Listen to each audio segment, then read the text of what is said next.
Equinox by Vatican Carmelo. Rosalie, age 26, signs up for a new life on Pandora. There will be many challenges for her to face on Pandora, and some might tear her apart from the inside out. Could a daring plot throw her whole life off kilter? Regular pairings, please R&R. Rated fiction T. Ooh, steamy. English, adventure, hurt, comfort. Rosalie, chapters 2, words 3,858, reviews 17, faves 25, meaning 25 people favorited this, 31 people are following this. This was previously updated on May 1st, 2010. Oh boy. Yeah, I added some more to it. And changed fauna to flora. Thank you, HP and Twilight Rocks. Smiley face. Hope you like it. My eyes flutter open. I'm washed in a strange blue light. I try to lift my hands to my face to clear my eyes of sleep, but they're strapped down. Confusion is the dominant feeling, along with an odd numbness that holds my feet and elbows. My focus is slipping, vision dancing from foreground to background. A few spheres of liquid float lazily through the air, a sight that would have been strange had it not just jogged my memory. 6 years ago, I signed up for life on Pandora. 5 years ago, I stepped onto this ship and went under cryosleep. Cryosleep is dreamless, not like a refreshing good night's sleep, more like a slap in the face and a hangover. I begin slowly moving backwards. A soft hiss grows louder and louder.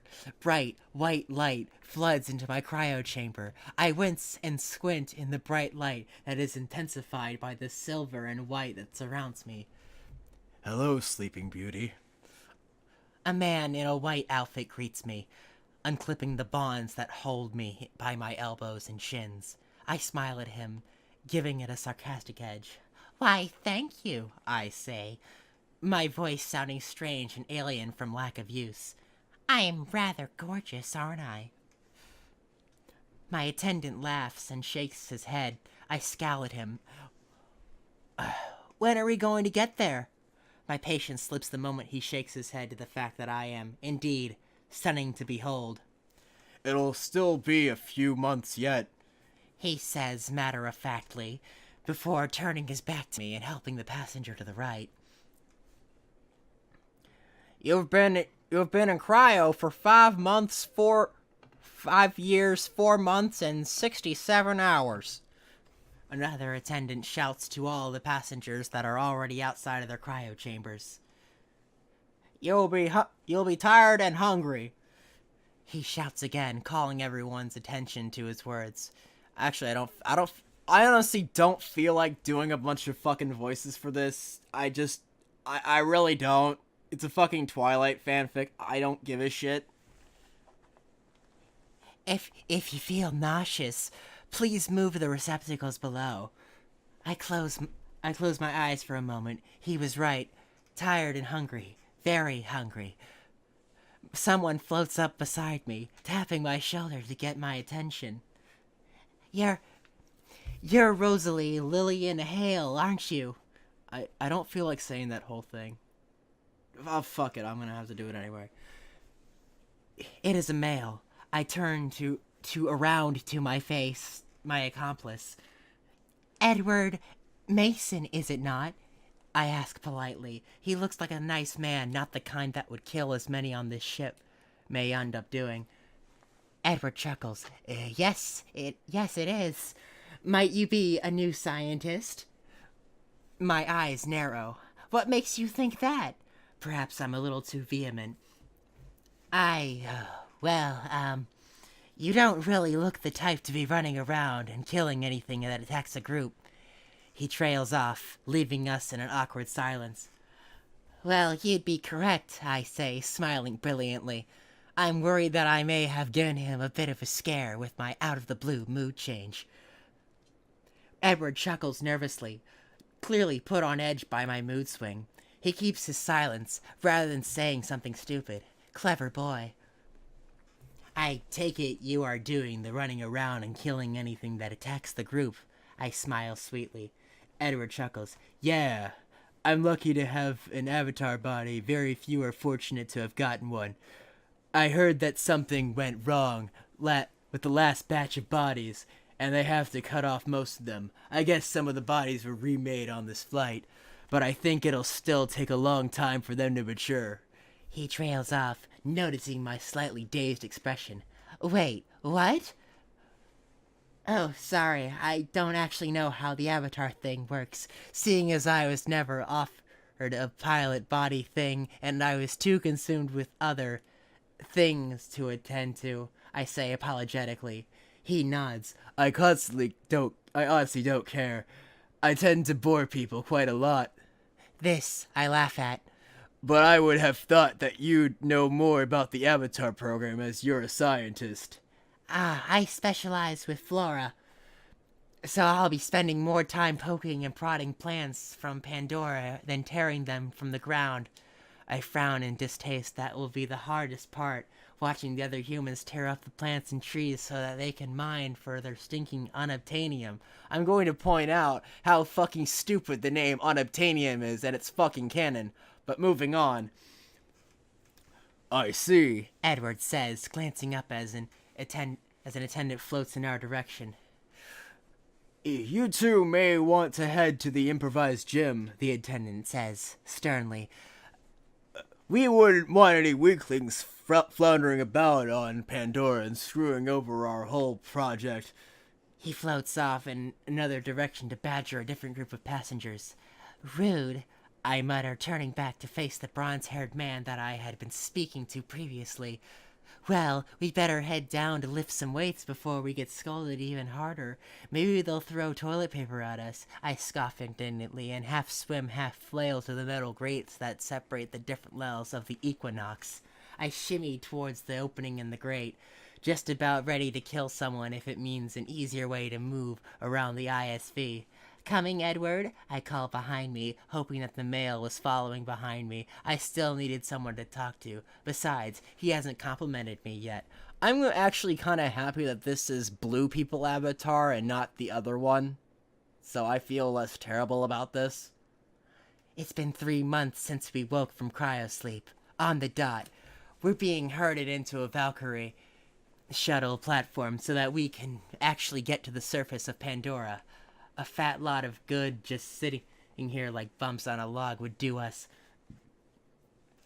As we file into the platform, we're all told to check our things, as if anything's left in our lockers. Is left behind. I run my fingers along the edge of my exopack, praying that when I need it, nothing will go wrong, like a leak. I sit on a bench and strap myself in. Edward sits beside me and sets his bag on the dirt-covered floor of the shuttle. A red light goes off and a small warning siren sounds, putting me on edge. That alarm means we're taking off, right? I ask, setting the exopack down beside me. We're not going to die before we even get to Pandora. I'm being paranoid, but my pride doesn't allow me to take back the worry now that I've said it. Edward gives me a strange look. If the shuttle was going to explode, we'd be very well informed, he says. Informed meaning that people would be rushing back onto the ISV. I gotta remember it's Twilight. You gotta put in the awful acting in there. I nod slowly at first, before looking at him with determination set in my jaw. I totally knew that, I say, my chin becoming slightly elevated into the air. I was just testing you. Because if you're going to survive on Pandora, you need to know something like that. It's important, you know, being able to tell a warning siren from a "we're about to launch" siren. I glare at him as a smile begins to tug at the corner of his lips. I quite literally jump out of my seat as the shuttle port is attached from the rest of the ISV. My fingers dig into the thin cushion that lines the top of the bench as a wave wave of nausea hits me. They did tell us that nausea was a symptom that you might experience during flight, right? Edward chuckles at my discomfort, shaking his head. Did you go through any training? He asks.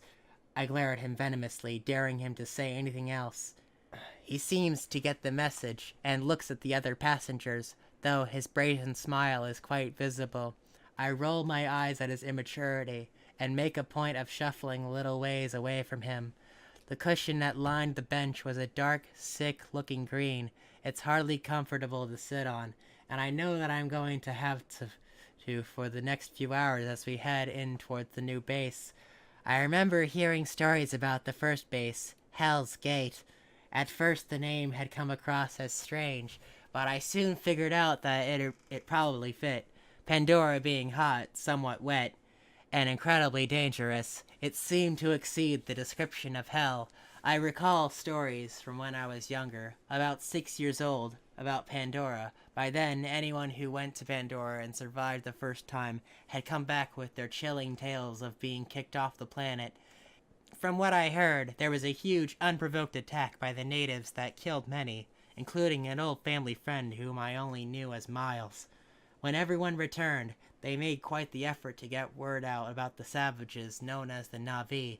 It was on the news, in the newspapers, if anyone still read them at that point, and the hot topic of many websites. Older siblings were constantly scaring their younger brothers and sisters with stories of the towering 10-foot beasts, telling them that if they didn't behave, one of the Na'vi would come and eat them. I know this from experience, as I used to take great pleasure in scaring my brothers witless at their tender age of 10. I close my eyes and take a deep breath. This is it. This is what I've given up my social and financial life for. Studying strange plants on a strange world with hostile natives. Fun, fun. I've heard wonderful things about the plants on Pandora. The way that the trees and plants seem to communicate with more connections than the human brain. Messages speeding along connections between roots faster than the eye can blink. I struggle to keep myself from wriggling with excitement, instead allowing that little thrill shoot through me. Keeping a smile off my face, however, was all but impossible. If I were younger, I probably would have been swinging my legs and bouncing up and down with uncontainable joy. Thankfully, I am more mature than that. It's taken me a while to realize that I'm wearing cargo pants. Cargo pants! Unflattering, baggy, disgustingly colored cargo pants. The zippers and buttons that hold together the many unbecoming pockets seem to stick out and rub their horrible unattractiveness in my face. And then there's the shirt, the dirt-smudged tank top with a thin vest-like piece of cloth draped over my shoulders. It was also covered in dust, and it smelled like it had been dragged along the floor of the shuttle several times. Everything here seemed to have some hint of dark green on it, obviously for camouflage. Regardless, the color that could save my life still annoys me to no end. My hair's also rather bedraggled. Bedraggled? What the fuck? Bedraggled.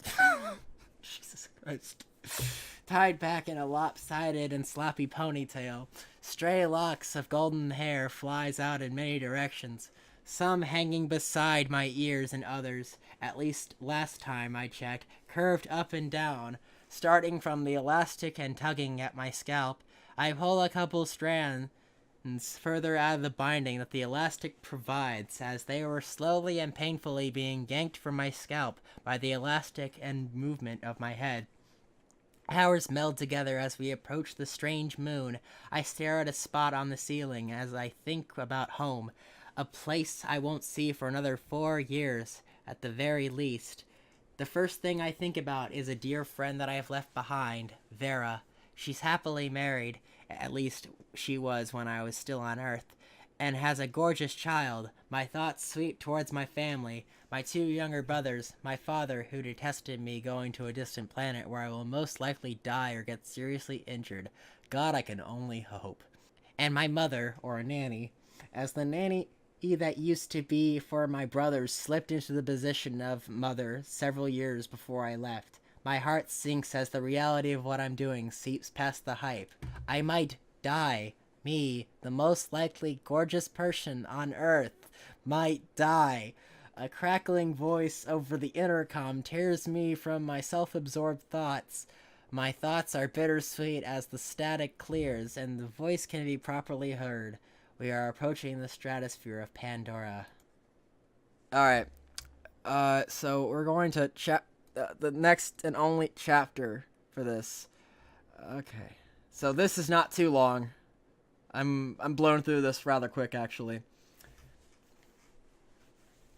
Because, like, the fucking Star Wars fic was, like, 6,000 words. That's, yeah, it was. Yeah, it fucking was. Shit.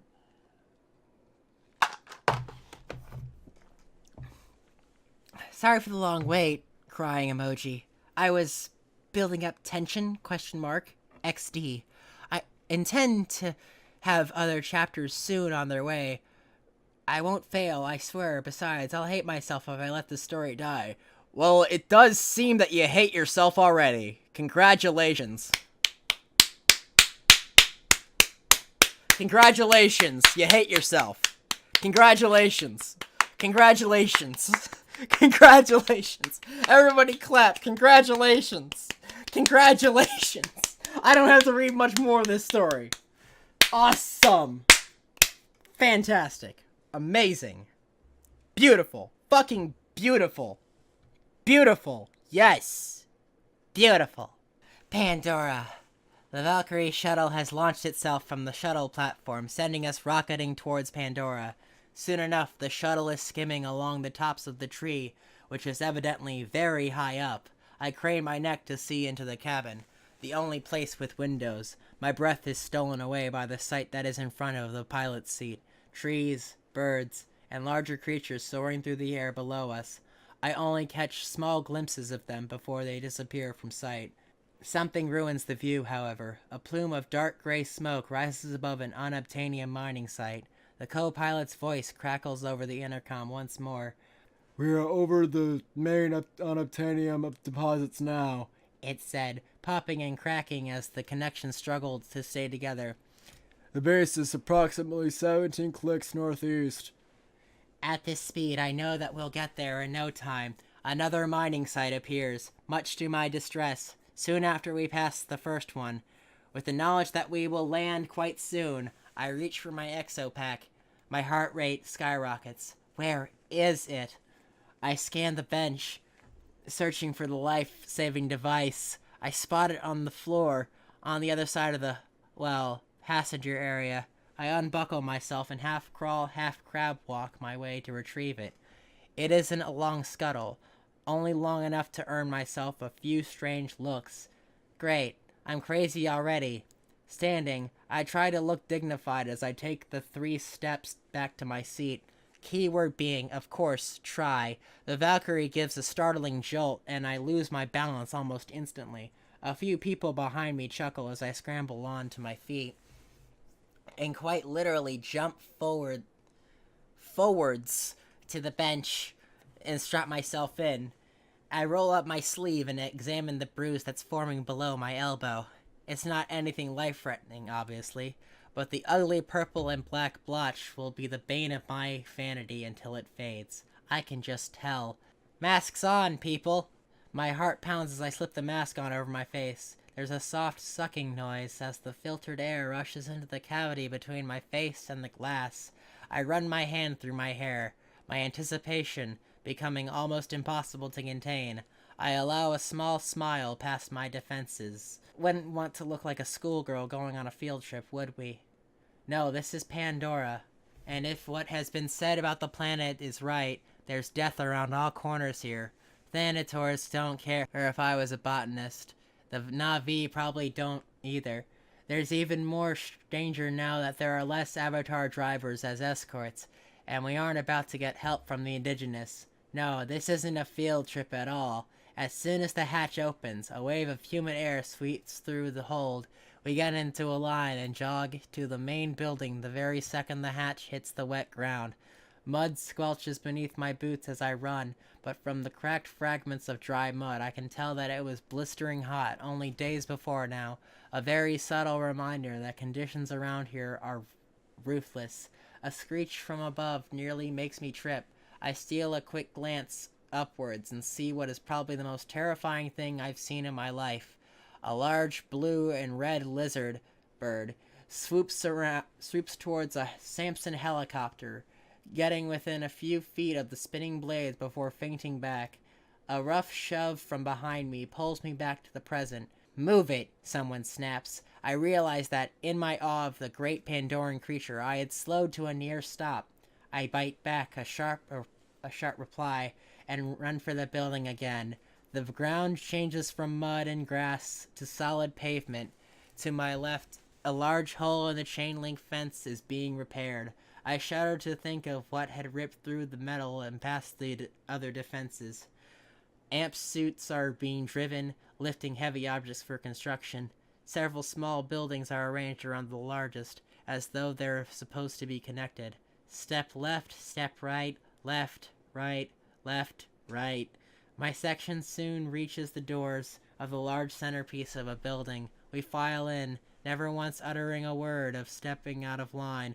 We're marched up a flight of stairs and into a large room with windows making up two of the walls from the setup of the tables and chairs. I assume that this will be a mess hall. A man who looks no older than 30 enters from a door that I hadn't noticed before. He studies us critically as he walks to the front of the room, his steps set and confident. "I," he says, "am head of your security detail while you tour Pandora." I forgot I have to make it as emotionless and flat as possible. His voice is rough, as though he has not spoken for many hours. "Corporal Abbott, not all of you will make it to rotate back. Many of you will either be killed by your stupidity," he snatches a chair from one of the tables close to him, "or by a savage attack by the natives. They will not be happy to find out that we are back." The chair slams into the floor. "Why, they even got one of our ex-Marines as their goddamn leader. But does that mean we will back down?" His words dare us to say yes. "No. Just because everything out there moves wants you dead, will you stop and beg me to rotate you back?" I flinch at the venom in his voice. Abbott walks up to a sitting soldier. He asks something in a low voice, too low for me to hear. The sound of the doorknob hitting the wall makes us look up. A short woman is walking through the threshold, her eyebrows knit together in a scowl. She stands in front of Abbott, who towers at least a foot over her. "Abbott, what happened to sending my scientists over to me when they arrived?" she asks through clenched teeth. From my seat near the front, I smell the sharp scent of perfume mixed with wet grass. I notice that the hem of her jeans is spotted with still wet mud and smeared with the green and yellow of grass. Corporal Abbott glares down at her for a few moments before waving his hand dismissively. "Fine," he growls. "Take your science pukes and go."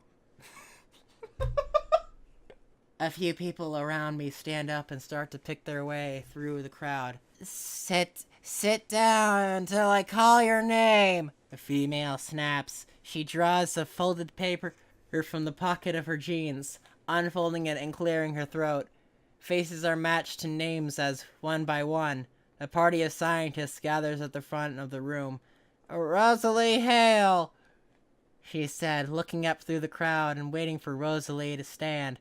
Waiting for me to stand. When I reach the front, she continues the list, ignoring the loud tapping noise that has started behind her. I half turn my head to find the source of the noise, and see that Corporal Abbott is sitting on the chair he had abused, glared, and tapping his foot. The last name is read, and the last scientist walks up to the front. A short female leads us out the door, but before fully leaving the threshold, she turns and addresses Abbott. "I will trust you. Will remember my instructions for the next shipload," she asks, smiling. "Yes, Dr. Brandon," he says. The head of security was whipped by a scientist the size of an 11-year-old. Ouch. "Now, if you'll excuse me, I have a defense brief to continue." Dr. Brandon leads us out the door, letting a brunette pass through the threshold before angrily slamming it shut. Well, she says, letting out a breath as though she didn't realize she'd been holding it. We've got a bit of a walk ahead of us, kids. Let's go. We put on our exo packs, and she pushes through another door, revealing that rain had started to fall while we were getting a safety brief. Damn it, I mutter, wishing for a hood to put up to protect my hair. My precious hair. Dr. Brandon exits the building, keeping close to the wall as she walks towards one of the smaller disconnected buildings. Welcome to Kansas, Dr. Brandon says, gesturing to the small, dry area that we stand in. She steps into the rain and signals us to follow. Oh wait, Dr. Brandon's the fucking... I don't give a shit. Never mind. It's not supposed to be a woman. I don't care. You're not in Kansas anymore. She does a little fist pump. I've always wanted to use that line. She spins on her heel and walks through the torrential downpour, muttering something about the head of security, insisting that her lab be in one of the buildings yet to be connected to the others. The rain soon has my hair sopping and my feet squelching through thick mud. Work on buildings and the fence is continuing, and the fence's repairs seem to be nearly finished. The water droplets are like ice on my skin, biting deep and chilling me to the bone, in spite of the humid wind. We file through the rather small entranceway of the building Dr. Brandon led us to. I wring most of the water out of my hair and onto the mat on the floor. Since it's so muddy outside, I would advise you all to remove your shoes and put on a pair of sterile slips to keep the lab clean, Dr. Brandon says, taking off her shoes. She grabs a pair of light blue booties and slips them on. Next chapter, which is no chapter at all, to be continued never. Yay. Did you guys enjoy that? I remember that I have, like, a bunch of these other fics. Unfortunately... Oh, God. Oh, no. I already had this one tabbed. I think this might be a good one to end on, but... yeah, the Pepsi one is not... That's not gonna happen. The Pepsi one's not gonna happen, because... I wish it would. I wish I could read the Pepsi Man fanfic to you all, but someone decided to remove it. I'm still mad about that. I could read the most boring thing ever written. How do you guys even feel about that? Okay. So, how do you guys feel about me reading the most boring thing ever written? Or I'm also looking at something terrible that I've put under here for some reason. I don't know why. Oh yeah, I think some random person sent this to me. And so I just saved it under the folder, but it is labeled as, and I quote, Pepsi Man saves Equestria. I don't know, guys. Do you think I should do it? They sent me that, like, about a good year ago, I think. I forget when I received that, actually. I have no idea when I received that. How do you guys think? Should I read that, or the supposed most boring thing ever written? I'm looking back on all this stuff that used to be in here. There's the best aerosol fanfic ever. I think I should save that for a special occasion. Which one? Which one am I reading? Which one am I reading? Because of the fucking delay, I have no idea. Okay, guys, tell me which one I'm supposed to be reading. Okay, the Pepsi Man thing. All right. Gather around, my children. Gather around. Hooray! We're going to be reading a fucking Pepsi Man fanfic. And then I think we're gonna close it off with the most disturbing B-movie fanfic. This Pepsi Man fanfic, keep in mind, is on a very special site. I'm wondering how long this is going to be, because I am scared. Okay, this is like 6,663 words, so about the same length as the last one I read last Christmas. And then we'll read the worst B-movie fanfic ever. So I'm going to God, I can't believe I'm putting this on my fucking web history. Alright. Oh, God. I don't think I'm ready to do this. I legit do not think I'm ready to do this, but we're gonna fucking do it. We're gonna power through this. Good lord. Oh god, I think I'm gonna be defiled by the moment I'm done reading this and just. All right, enough stalling. Pepsi Man saves Equestria by Blue Bastard. All of pony creation is in danger of being erased from existence, and only one man can save it. By jogging, extremely liberal product placement, and constantly homaging that one scene from Raiders of the Lost Ark. It's Pepsi Man. Stage 1-1, opening a can of something. 3 weeks ago.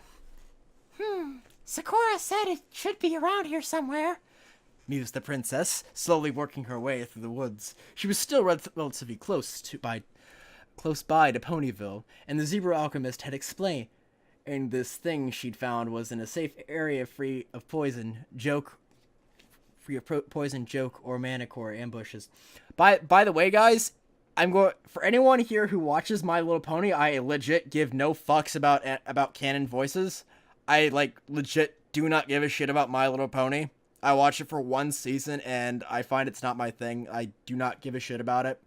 So, I will not apologizing for butchering any of the voices if you really care that much about it. But I know anyone who's watching this really doesn't give a shit. So I'm just going to continue. Twilight shuddered at the idea of reliving exposure to the former. Having become an alicorn, her horn was slightly longer now, and if the plant found it funny to make her become Twilight Flopple again, the resulting condition of her horn would have been too phallic to be seen in public with. Or worse, it would affect her horns and wings, which would be an embarrassment she could never live down. Further thoughts of possible ruination of her life were halted then, as the faint hum of electrical current suddenly made itself known to the princess. Picking up her speed to a trot, she soon found what she was looking for, namely in that looked absolutely out of place amidst the trees and the untouched parts of nature. What it actually was defied explanation, though, a fact that intrigued the pony, who was virtually a walking dictionary of everything ever. It was some sort of electrically powered machine, though examination of the immediate area showed no sign of a power source, leading her to believe it was internalized. The hum that the machine made was similar to that of one of those new automatic iceboxes that were starting to become popular, and putting a hoof to the machine indicated that it was vibrating slightly. Visually, the object was encased in a solid box of black, hard material, except the front. With the exception of a small strip running vertically down the right side, the entire face is dominated by a black-lit image of some strange creature, its upper body and left foreleg colored silver, with a sharp divide running from what Twilight guessed to be its right wither down to where its left hind leg started. Everything out of that line being a metallic cobalt blue, and in the center, just below what the pony guessed was its head, sat a circle similar to a yin-yang, red on top of blue and split by a white line. In the figures, not hooves. Whatever Minotaurs had, the left one held up a can colored similarly to the figure, while the right was positioned at the figure's waist. The can bore the icon on the figure's chest as well as white letters in some alien language. The top of the machine, right above the figure's head, had the same ineligible wording. At the bottom of the image was a cutout hole where a small ramp ended in a tray for something, while the main cavity extended deeper for reasons as of yet unknown. Then Twilight looked to what now seemed to be the machine's controls. At the top was a sticker, yellow with black lettering, indicating that inserting some kind of green rectangle needed to have the proper side facing up. Below that, the insertion point for the green rectangles, a flashing series of lights and diodes, a smaller cutout for inserting something. She guessed that the sticker indicating what went in had fallen off, and then a series of identical buttons that all displayed images of the same can be held by the figure. Curiosity getting the best of her. Twilight pressed the top button, jumping back when the machine reacted with a mechanical rattle, followed by an actual physical can dropping into the cavity. What the? Stammered Twilight. Not sure what to make of the development, she cautiously levitated the can out of the machine, examining it closely. It was ice cold, and something inside of her made her instinctively believe, without reason, that whatever liquid it held was tasty and refreshing. Not thirsty right now. Maybe later. She shrugged, teleporting the can to her own personal automated refrigeration unit back at her Crystal Tree Castle. That was the last interesting thing to happen, as further inspection of the machine yielded no results. Pressing any of the buttons did not produce another can, while trying to teleport the entire machine to the castle only proved it was immune to magic somehow. Making a mental note of the existence of the strange machine, Twilight then simply teleported herself away to do more research back home. Present day. Twilight shook her head in disgust. First the Crystal Empire, then Appaloosa, then Manhattan. Really? Fucking Manhattan. No Jesus fuck. Finished Starlight, looking up the Twilight. The 7 friends were gathered around the cutie map, looking worse for wear all around, while in front of them the magical centerpiece looked more like a war map, where the named towns originally sat on it. They now only looked like black spots of mold festering like parasites on the terrain. And while the capital was surely a future target, Ponyville being such a centralized location, standing in front of the capital meant it would fall first. Such was the way of the Rainbow of Darkness, not so much an entity as it was a blight. It sucked the joy and happiness out of all the ponies, leaving them in a state of eternal depression. Thankfully, in its weakened state, from 1,000 years of imprisonment, its true horror in being able to turn ponies into vicious dragons blinded by rage could not surface. Yet, I don't get it, voiced Rainbow. How exactly was this thing defeated last time? You said the elements of harmony weren't involved, why? Yeah, I know, The princess sighed. Give me a minute, this whole situation has left me exhausted. She then turned to call to Spike in the kitchen, who was cleaning the plates from lunch. Spike, can you grab me something from the fridge? You got it! Fuck, I don't even remember how any of these characters sound. I don't give a shit. Replied the baby dragon. Wish I had one of those fridge thingies. Groaned Rainbow. I could store so much cider in those things, except Cloud Mansions can't support them for some reason. I'm sure in time they'll develop the proper spells to provide the technology for cloud homes, reassured Twilight, instinctively reaching for the drink Spike was handing her. But she wasn't paying attention to the drink, nor the fact she unconsciously knew how to open the alien canister by popping the top. Not one pony nor dragon knew what was happening when the can reacted to being opened by unleashing an all-consuming wave of red, blue, and silver-white. It lasted but a second, yet all present knew something had changed, for Rainbow is more personal than she would have liked. What the fuck? Inexplicably, her 6-color mane had shifted to a 3-hue red, white, blue shade combination as did her cutie mark Thunderbolt. Oh, maybe that guy can explain. Helpfully pointed out Pinky, gesturing behind Rainbow. It was then the rest of the group noticed the figure, who was neither dragon nor pony, but to Twilight she somehow instinctively knew who it was, despite the name being alien to pony kind. Pepsi Man!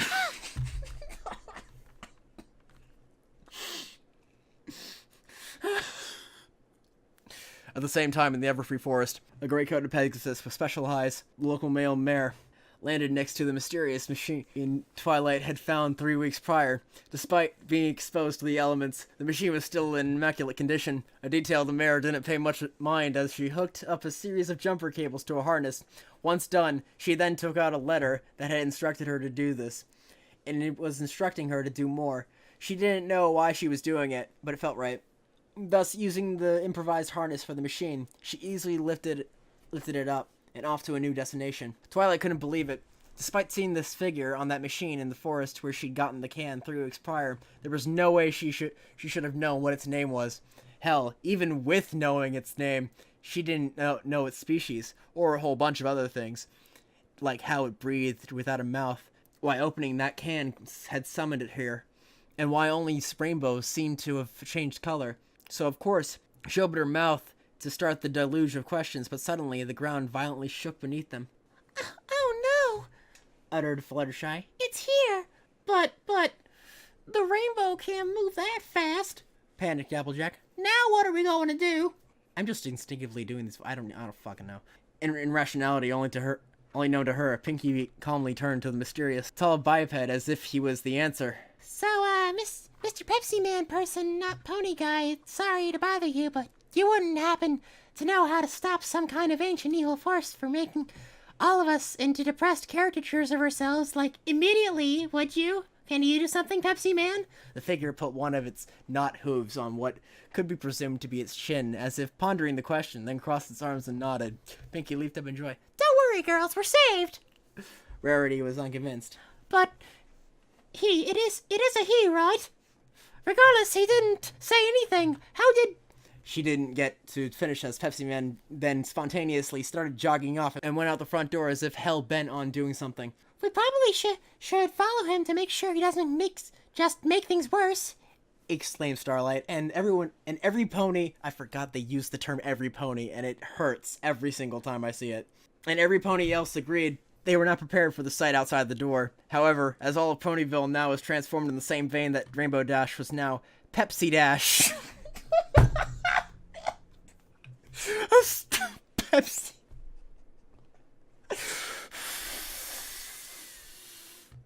Oh, I need a bit of a breather. Just Pepsi Dash. Pepsi Dash. Pepsi Dash. I just God.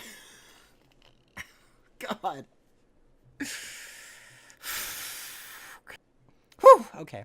Advertisements for the can now appeared all over the place, as if Pepsi Man's arrival had heralded the invasion of corporate sponsorship from another planet.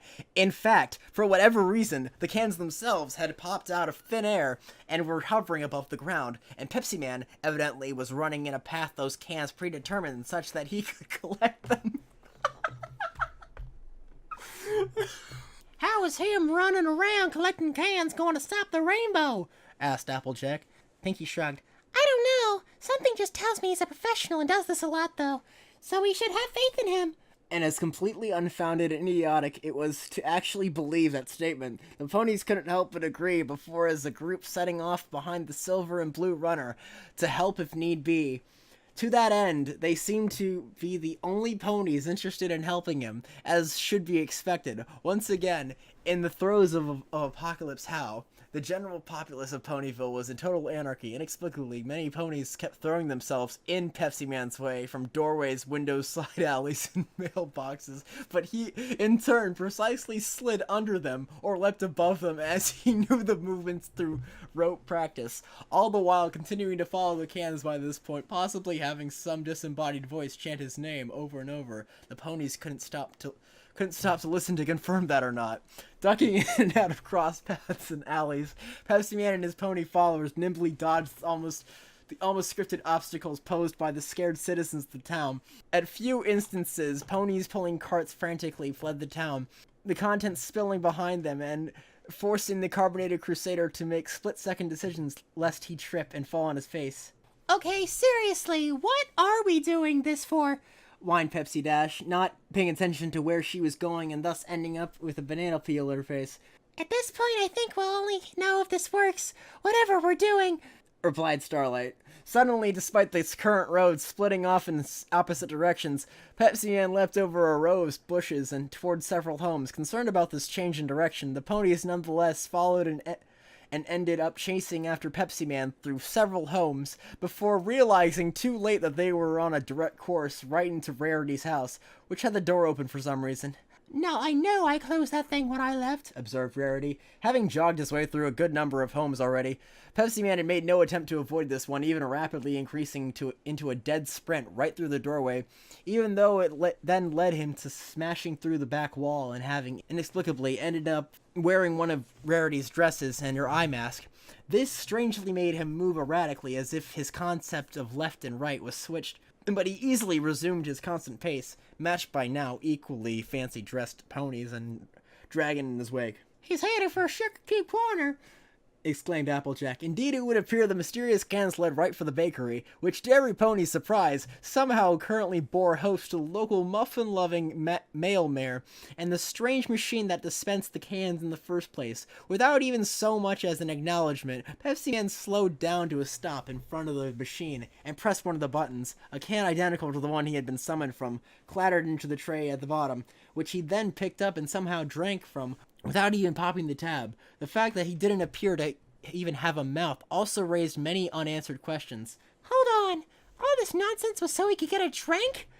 Exclaimed Starlight before the mail mare helpfully shoved her letter of instructions into the reformed cutie mark thief's face. I don't know what the letter could tell you to justify all this, Added Rarity, before she and every pony else, I fucking hate that phrase, jumped at the sound of Pepsi Man punching the machine. Whatever this act triggered, the machine then spat out several cans, each landing precisely in front of each pony and dragon. He then beckoned the group to drink from the cans.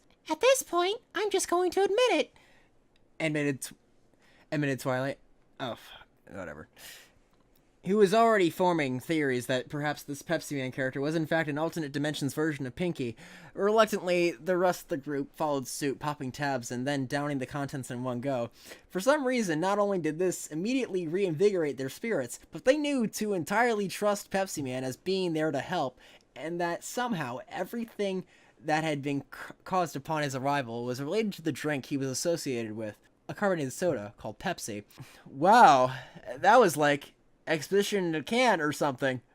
You're telling me, agreed Twilight. Her ears perked up at the sound of running, and almost unsurprisingly, Pepsi Man had already taken off in pursuit of a trail of new cans. How rude, drawled Rarity. You'd think he'd let us know when he was going to head off again. At least he's, jogging, I suppose, suggested Rainbow Pepsi. I thought it was Pepsi dash. Fuck continuity, whatever. For a guy who somehow is going to stop the Rainbow of Darkness, he's not done a whole lot other than paint the town, and me, red, white, and blue. Maybe that's his plan, suggested Fluttershy. To fight the darkness with colors? Only one way to find out, said Twilight, who then galloped after Pepsi Man, her compatriots following suit. I don't know if I want to continue this. I legit... I don't know what the fuck is happening right now. But I think we're gonna keep going. Oh god, it's even longer. The next chapter is even longer. Oh fuck! Stage 1-2, and the streets shall run brown with soda. As the chase continued, Pepsi Man, having somehow shed the dress and eye mask without ever having stopped jogging, seemed to not mind his mission of collecting random soda cans had become strangely harder. But to the crowd of ponies and dragon and following him out of town, it seemed alarming at how many pits had appeared in the main thoroughfares. I thought Mayor said civil services were getting a budget increase this year, commented Applejack. She did. I approved it, replied Twilight. What in tarnation caused all this? I'm starting to have an idea about that, actually. Paying no mind to the ponies following him, Pepsi Man had proceeded to demonstrate repeated bursts of speed as one of his few defined abilities, getting a boost before leaping clear over large gaps that seemed strange to the ponies, who simply ran around those pits. But as per usual at this point, they did not question Pepsi Man's logic. But after he ran into a shed, emerging through the back, riding a skateboard, and then traveled through a tunnel no pony remembered existing this close to Ponyville, all of a sudden they were inexplicably in San Francisco. I don't want to read that.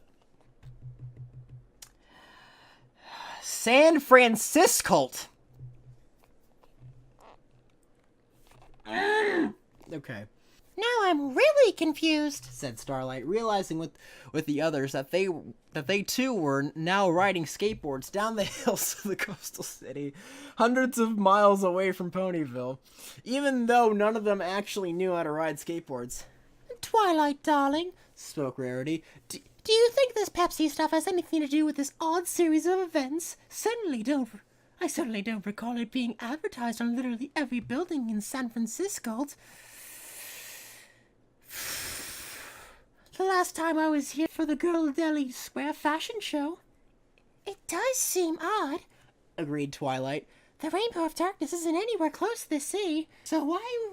Before Twilight could finish, Pepsi Man's path of cans led into another tunnel at the other end of which he had the ponies emerged while running at a brisk pace with no sign of the skateboards or San Francisco. Back to the outskirts of Ponyville.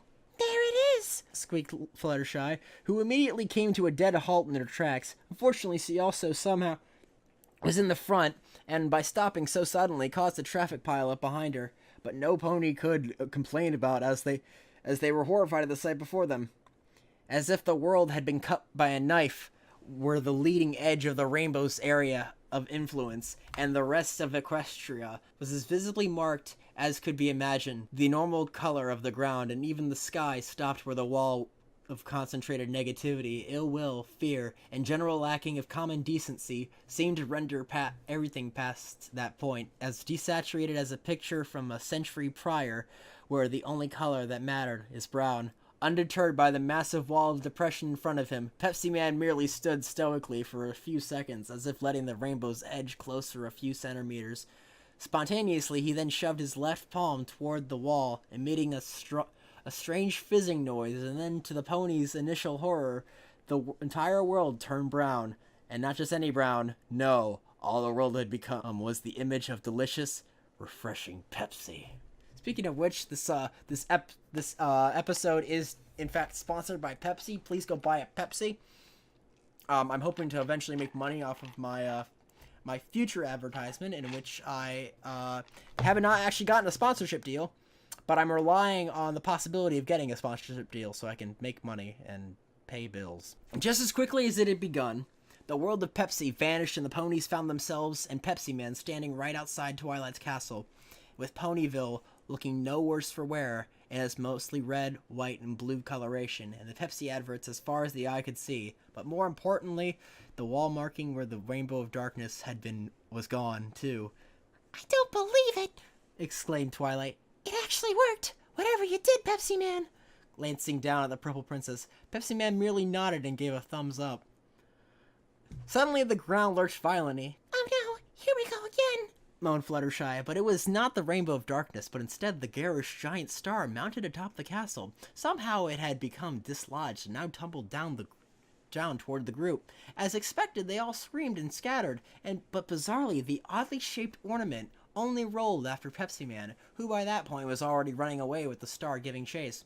The ponies, now regrouped, watched as the tumbling crystal star rolled in an impossible manner after the silver and blue figure. "Why doesn't he just, run into a building or something?" asked Pinkie. "I don't know," shrugged Starlight.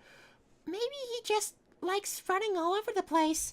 Later, after the star stopped rolling from its weird gain of inertia, Pepsi Man had been brought back into the castle for Twilight to discuss how he could use his unexplained powers to save the rest of the country. "Please help us, Mr. Pepsi Man," said Fluttershy. "You're our only hope." He nodded, agreeing to help the ponies. "Great!" exclaimed Twilight. "Now, due to circumstances, we can't leave Ponyville to follow you. Though, not like you needed our help earlier. However, you may need our assistance in the field, so I've found a spell that can help us be with you while we're still here in Ponyville." Her horn flashed, and suddenly, over the little magical holographic model of Equestria, a screen appeared. As if an invisible camera was now following him, the image on the magical screen showed Pepsi Man's back with the ponies in front of him, as well as some weird stereoscopic effect where the screen was in effect showing itself. And to gaze farther than that was akin to staring into the abyss. Pepsi Man had done that once, but gotten bored and fallen asleep. What the fuck am I reading? "Do you understand?" asked Twilight, prompting the soda-powered superhero to suddenly realize he drifted off while looking wide awake, something he really needed to talk to his doctor about. He figured out whatever the purple pony had said he could figure out anyway, so he just nodded his head vigorously. Twilight grinned. "Great! Then we can send you to Manhattan right away!"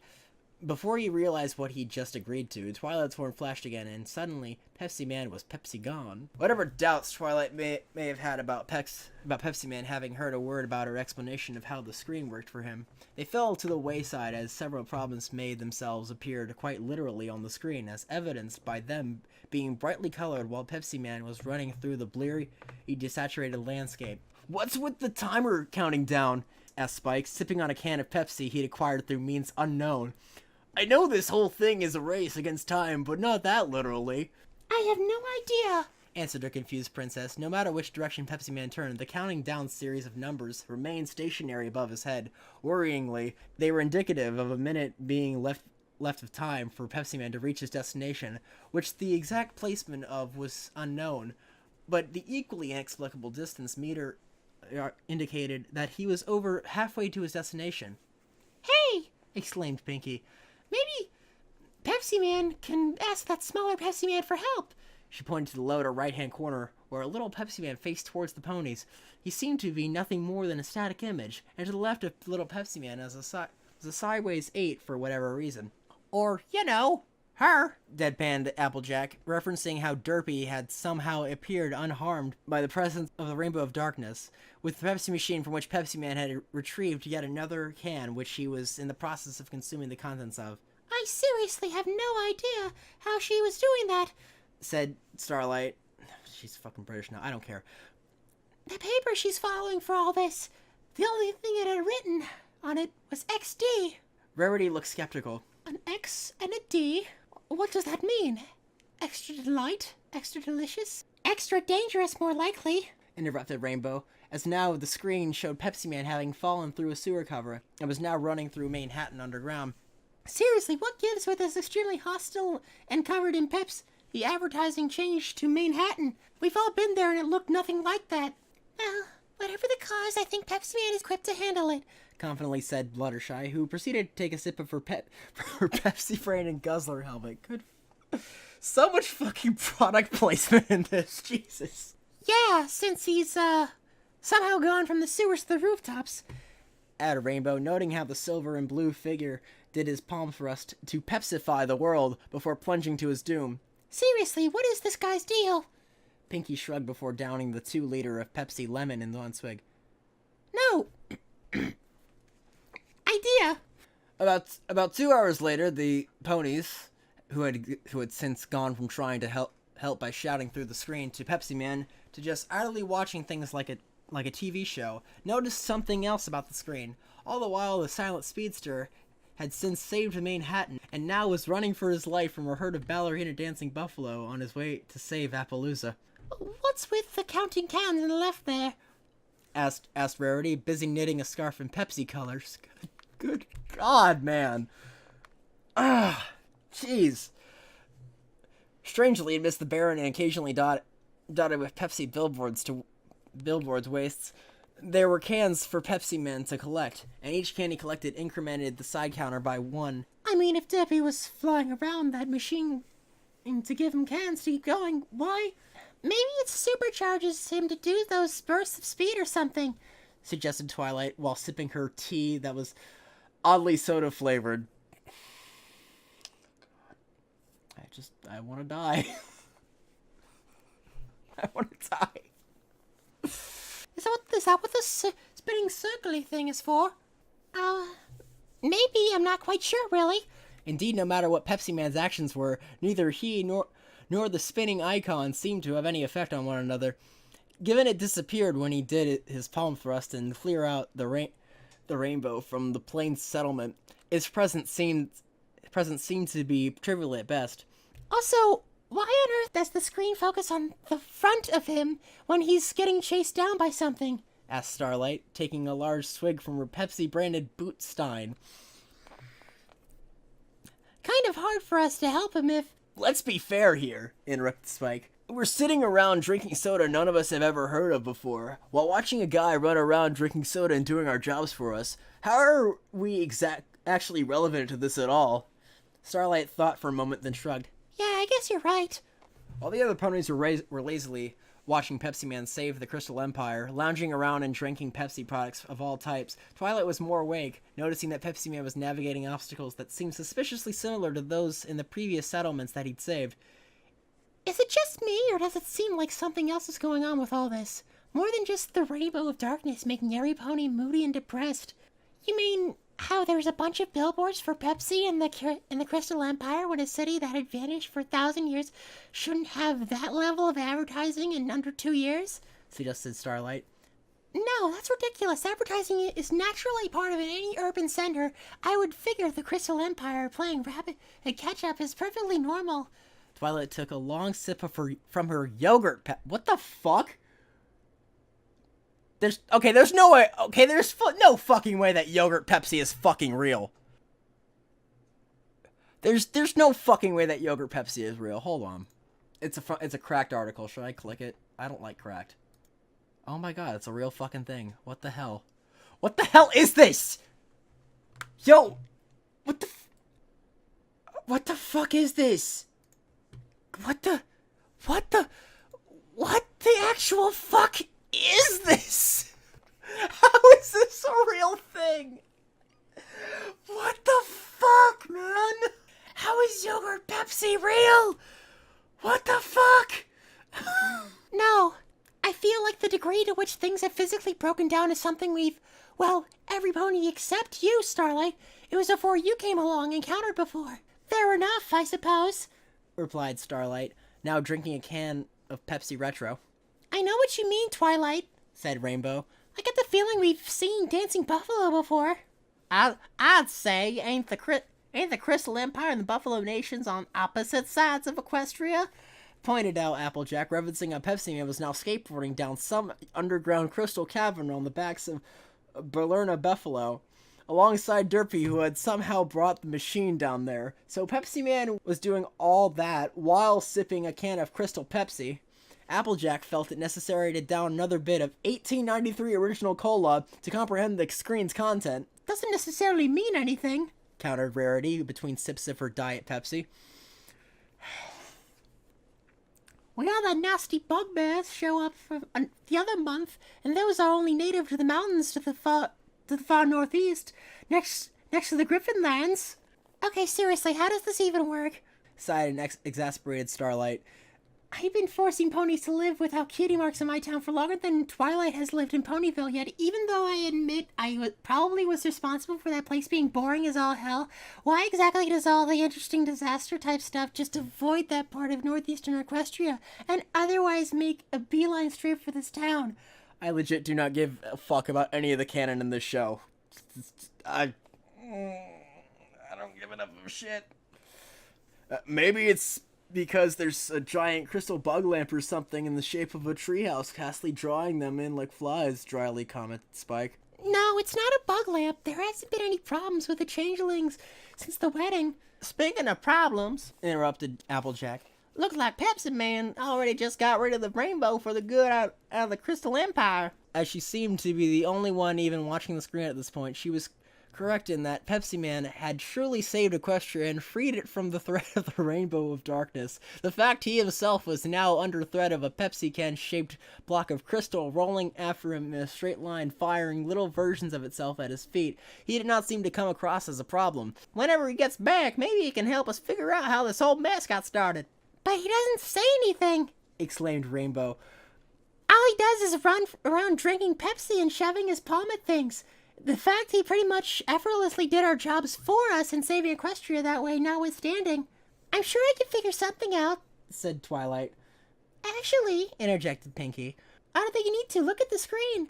The bathroom door slammed open, a fine mist of steam pouring around the towel-clad Pepsi Man as if he'd just taken the fastest shower in history. Credit where it's due, a mysterious figure said, his back concealed from view by the large couch she was sitting in. You've done a fine job cleaning everything up, as well as achieving what I originally wanted in the first place. Before Pepsi Man and the ponies watching through the invisible camera behind Pepsi Man could respond, the figure laughed. Oh please, as if the real audience has figured this part out already. That fiend! Exclaimed Pinkie. He's ruining the joke! Oh, I assure you, Pinkie. And apparently you ponies forgot just because, however you're present here, your voices still carry through. This joke was on me, if anything. The figure then stood up and faced Pepsi Man and the out-of-view ponies, prompting them all to gasp in horror. Well, Pepsi Man didn't, for obvious reasons, but he still made the motion. Before them was Discord, but horribly distorted. He looked slightly more obese than usual, clad in a stupid-looking baseball cap and an ugly shirt which had "Another Day in Paradise" written on it. Yes, I admit it. I let the rainbow loose in hopes of stirring up some nice wild chaos. I assure you the fact it only made everything so boring and depressing like Starlight's style of mayorship was not at all what I intended. Gee, thanks, deadpan Star, thinly veiled insult aside. Thinly veiled insult aside, why didn't you just stop the rainbow if it wasn't what you wanted? Crappy enough your reasons in the first place. Because I didn't know how to stop it. Discord looked like he was being totally honest for once in a rare while. The legend said the rainbow could only be stopped by Pepsi for TV game. What the fuck am I doing in my life? What the fuck am I doing with And I just assumed you girls knew what that was. I'm guessing it meant sending in this guy. We got lucky that he appeared at the right time, but you also said he still did what you wanted to do. How exactly? Why, haven't you noticed all the Pepsi going around lately? Discord chuckled. It's an entirely alien soda product, and yet it's everywhere all of a sudden. Completely causing visual chaos everywhere, and the chaos it has done to all our diets is simply... delicious. Honestly, I'm shocked Rarity didn't pick up on such visual disparity. Being a bit preoccupied, admittedly. Well, at least it isn't destructive chaos, said Twilight. And, before we continue, can you please take off those ridiculous clothes and stop looking slightly fat? Any pleasure Discord was getting out of this immediately vanished. That's why I need all this to go away. You think I like being like this? He immediately tried to rip off his shirt, which he did, only to reveal the exact copy underneath. He did this a few more times to emphasize the pointlessness of the action. And when I said it was causing chaos to all our diets, I meant it. I've been unable to consume anything but junk food all day. He then promptly opened a bag of chips, drinking its contents, and followed up by throwing entire cans of Pepsi and eating them whole, both the soda and the aluminum. This is torture, truly. You get what you deserve, if you ask me, murmured Applejack under her breath. I heard that, said Discord, before dropping to his knees before Pepsi Man. Please, shiny silver guy, whose name probably involves Pepsi, I know you have the power to restore things. End this madness, I beg of you. Please! Pepsi Man put his hands to his non-existent mouth in momentary thought, then kneeled down and thrust his palm into Discord's forehead. By the end of the day, everything was back to normal. The Rainbow Dash wasn't too much of a good thing. Yeah, the Rainbow of Darkness had been defeated for good by Pepsi Man, and Discord got his just desserts for unleashing the dumb thing in the first place. All the Pepsi stuff that had inexplicably popped in Pepsi Man's presence had also left with him. Discord having provided the means, since he could, apparently, open portals to alternate dimensions for as of yet undefined purposes, which was the real downer for Dash as she got home. She'd acquired a kind of a liking for that Pepsi stuff, so while she was glad to have her mane and cutie mark back to the right colors, she was going to miss Pepsi, or so she thought. Upon entering her kitchen, she found the Pepsi machine waiting in the spot she made ages ago for a refrigerator, except it looked slightly different, as while the image on the front was the same, it lacked the buttons and doodads in the spot on the bottom where the soda came out. Instead, it just had a handle, but upon opening it, Dash found it packed full of Pepsi. Oh, yeah, she exclaimed, happy as a clam. In celebration of this random stroke of fortune, she immediately grabbed a can to open it and consume, only then noticing a reflection. In all the other cans, her mane was suddenly 3 colors only after 1 sip of Pepsi. Oh, come on! Meanwhile, another reality away, Sunset Shimmer worked on her motorcycle, wrench in hand and wiping the sweat off her brow. Hey, thanks for coming over to help me with my motorcycle, she told her former boyfriend's flash sentry. What the fuck? What the fuck is even happening right now? Well, they weren't together any longer, they were still friends. No problem, he said. Hey, do you have anything to drink? Yeah, just went to the store this morning and got some Cokes. Why? Coke? Who drinks that? Flash asked. A Pepsi all the way, Sunset rolled her eyes. Yeah, I knew there was a reason we haven't gotten back together. So, that was a thing. That was a thing, folks. Wow.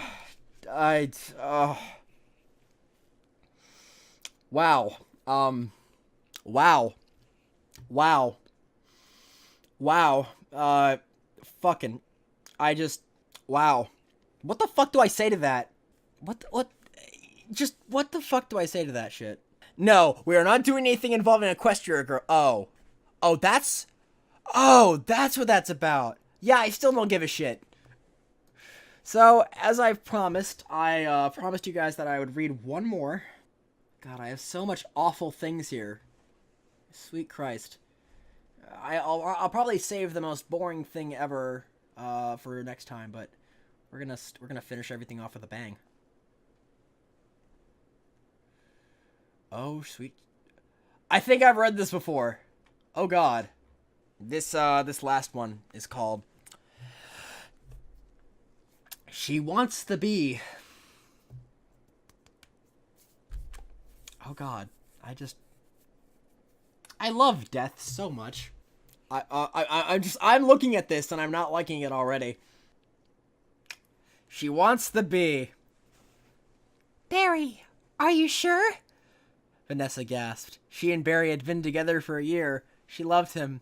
He loved her. They had everything they ever wanted. And that was each other. But Leah wanted more. What was this more that she could possibly need? Well, this particular thing that she wanted was driving her crazy. She wanted it. No, she needed it. She needed a good, hard fucking. She needed it to be fucked so hard that she couldn't walk for days. She needed her pelvis crushing, thrusting between her legs. She yearned for something, anything that would bring her the pleasure she desired. Barry observed her troubled expression, knowing exactly what she was thinking, what she wanted of him. Vanessa, I'm very sure. I know you've wanted this for a long time. I don't know. I don't want to see you suffer like this. Barry pulled on the slick rubber suit Vanessa made for this special occasion. Once suited up, he dived into the pile of lubricant beside him, making sure to cover his whole body. But Barry, what if you don't make it out alive? She was having second thoughts. As much as she wanted this, she didn't want to risk losing her bee partner. Vanessa, I love you, and that is why I am willing to do this. He positioned himself around her crotch, waiting for her thighs to grant him access. Vanessa reluctantly spread her legs wide, leaning back on her arms, which supported her weight. Barry was awe at the sight in front of him, the sight of human female anatomy. He spent a good minute observing the beauty lay before him, taking in all that he could see of this majestic beast he believes to be called the vagina. Vanessa blushed hard. Please stop staring at it. You're making me self-conscious. Just hurry up and fuck me. Barry readied himself before shooting off into the pink monster. He was greeted to a moist cavern. He wriggled around, trying with all his might to bring his lover pleasure from outside this juicy little fun hole. Vanessa focused her entire being on the sensations inside of her, feeling her body heat up. There, Vanessa realized a loud moan. He found it. He found the spot. Even Barry, deep inside her, could hear her. He continued to press against that particular spot that caused her to make those erotic sounds. He liked it. He liked the sounds he brought upon her. Vanessa moaned at every movement now. She was close. She had a problem. She needed it faster, harder. Barry was incapable of doing so. Unaware of her anguish, Barry continued his steady fidgeting. Feeling quite accomplished in his work, he decided to go for a bolder move. He dug in deeper, moving through her uterus. He turned on his night vision goggles. He wanted to see inside the beautiful vagina. It is an understatement to say that he was shocked. A state of sheer horror would be the best way to describe Barry's current self. And what moved him in such a state? It could be the developing human inside his beloved. Oh God. Why? Vanessa couldn't feel his movements anymore. She was scared that her vagina had consumed her beloved. She was unaware of the drama occurring inside her. Unaware she was pregnant. Betrayed by his lover. She was pregnant with the human child inside his rubber suit. The sound of his sobs could not escape. She cheated on him. She, the one who was supposed to love him until the day he died and beyond. At that moment, Barry the Bee had lost all he lived for. How could he trust her again? He can't just pretend this never happened. That slut, that dirty whore. Punishment. Barry knew what he had to do. He removed the suit, his body becoming covered in his lover's fluids. He moved close to the fetus. Glaring, he whipped out his peacock. What the fuck? And rubbed it against the skin of the human. What the fuck? He began grinding against it, speed increasing with every thrust. Jesus Christ. Oh, Jesus. His peacock never released, pushing the bee to his limits. He released against the child of betrayal and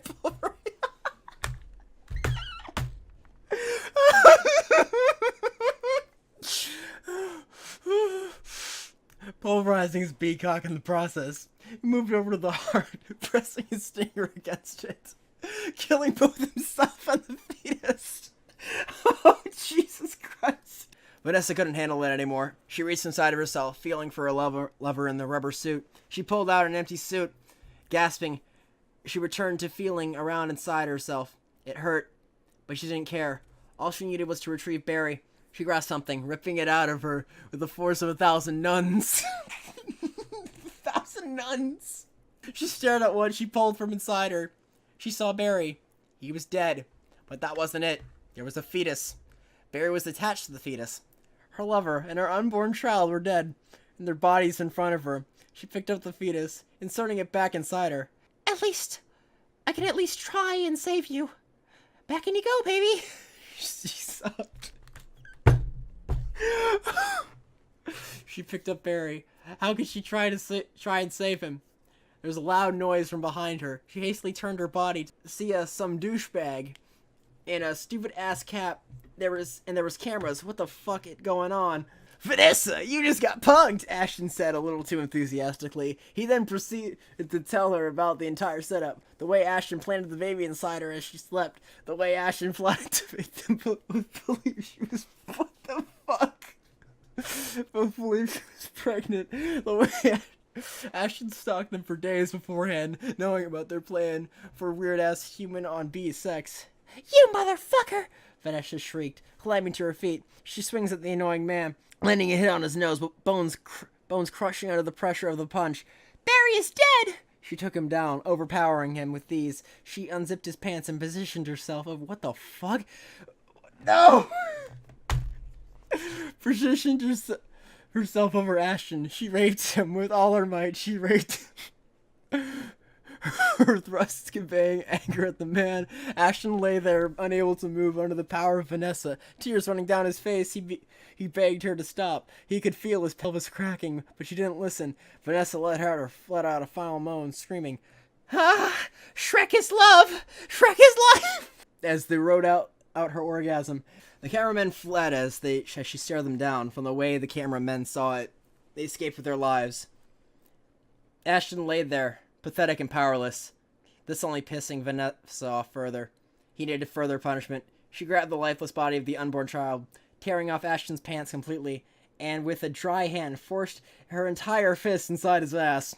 Ashton cried out in pain and tried to escape the woman. His attempts were futile. Vanessa removed her hand, reaching into herself, fishing out the fetus. Shh, it is okay, Molly dear. You'll be safe inside, Mr. Kutcher. She whispered softly into her baby's ear. She shoved Molly into Ashton. A wide grin spread across her face. She grasped his throat in her hands, pressing down, killing him in a matter of minutes. No tears now, only dreams, were the last words Ashton would ever hear. Le fin. Well, that was a thing. That certainly was a thing. I think that's honestly a good place to end it right there. That is, wow. I, completely forgot that fanfic existed, and I remember that I've read it before, but it's no less disturbing when you read it again. Just, oh, fucking hell. I guess that's where we're ending the stream now.